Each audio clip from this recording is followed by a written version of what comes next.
Assalamualaikum, selamat siang, salam sejahtera untuk kita semua. Om Swastiastu, Adil Kak Talino, Bajirang Kasarga, Basing Kita Jubata, harus.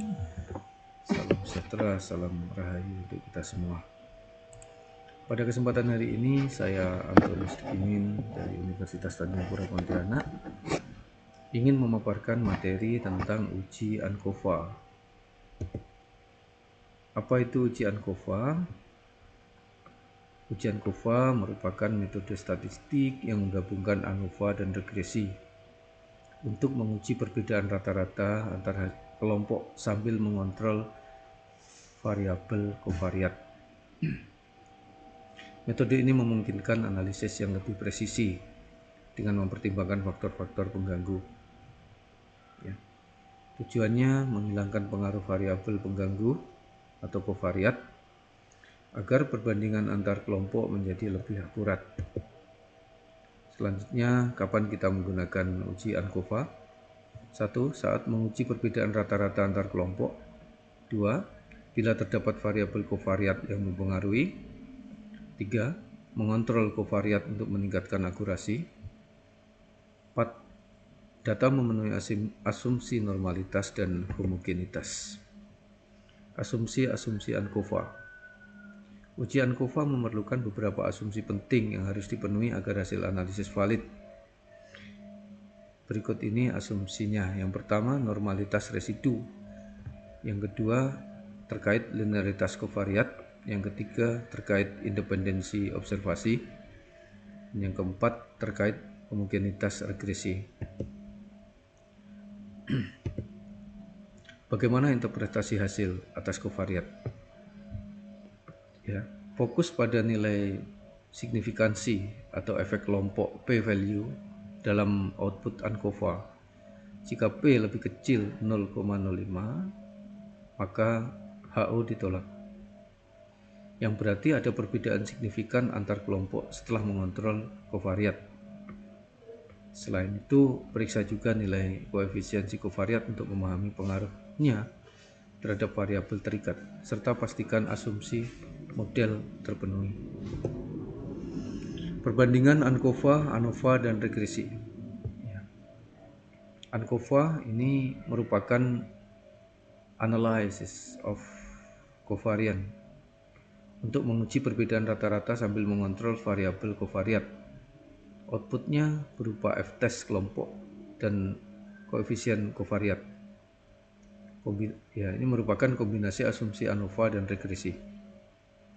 Yang berikutnya, keunggulan ANCOVA ini mampu menggabungkan kekuatan ANOVA dan regresi untuk hasil lebih akurat dengan mengontrol variabel pengganggu atau kovariat. Selanjutnya saya akan mempraktekkan bagaimana menghitung nilai ANCOVA dengan statistik versi 31. Yang paling pertama dilakukan adalah membuka aplikasi seri program statistik versi 31. Kemudian yang kedua, kita pindahkan data yang sudah kita miliki. Kita copy di sini menggunakan model pretest dan posttest dengan metode sebelum dan sesudah penggunaan suatu metode. Setelah kita copy, kita pastekan di data view. Kemudian di variabel view kita edit ini dengan metode. Kemudian variabel kedua kita ganti dengan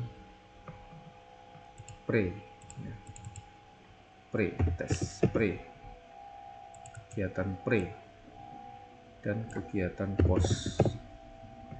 Di label kita perjelas dengan metode KBM misalnya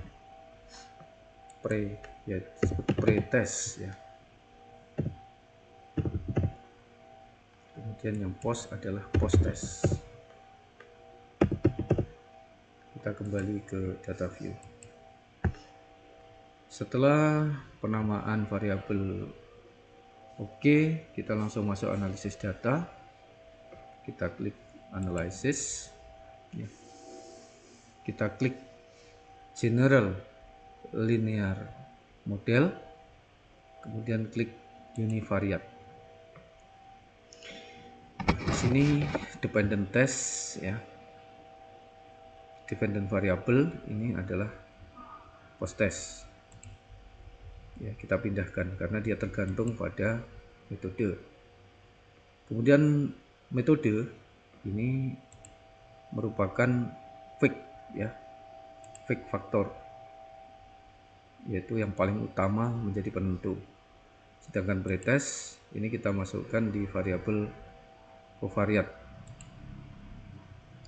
Selanjutnya setelah dipindahkan, kita klik EM means, ya. Kita klik, kemudian estimate marginal mean-nya adalah metode, kita pindahkan ke display means for method. Kemudian compare mean effect, kita klik, kemudian kita pilih confident internal adjustment, kita pilih Bonferroni. Setelah itu kita klik continue. Setelah itu kita klik OK. Nah, di sini kita tahu bahwa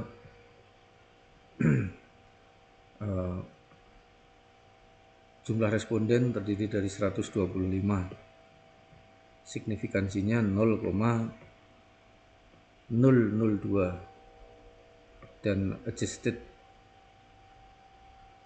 R square adalah 0,813.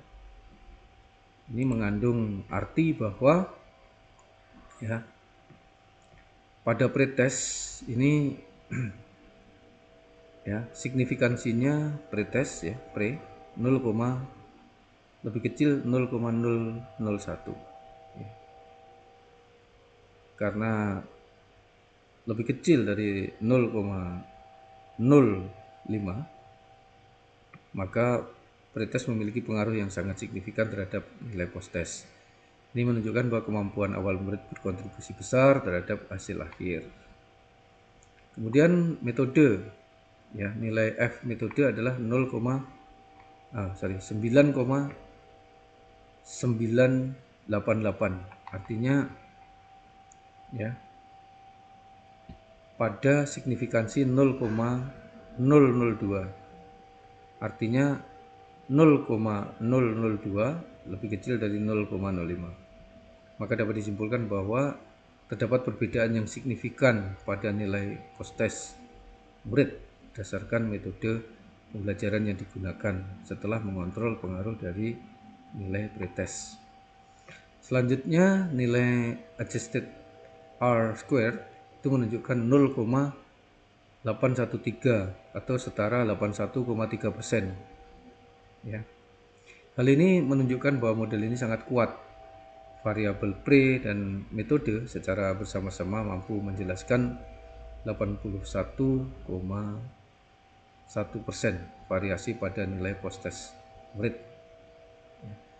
Sisanya dipengaruhi oleh faktor lain di luar penelitian. Ya. Demikian presentasi dari saya terkait ANCOVA ini. Saya akhiri, selamat siang, salam sejahtera untuk kita semua. Terima kasih.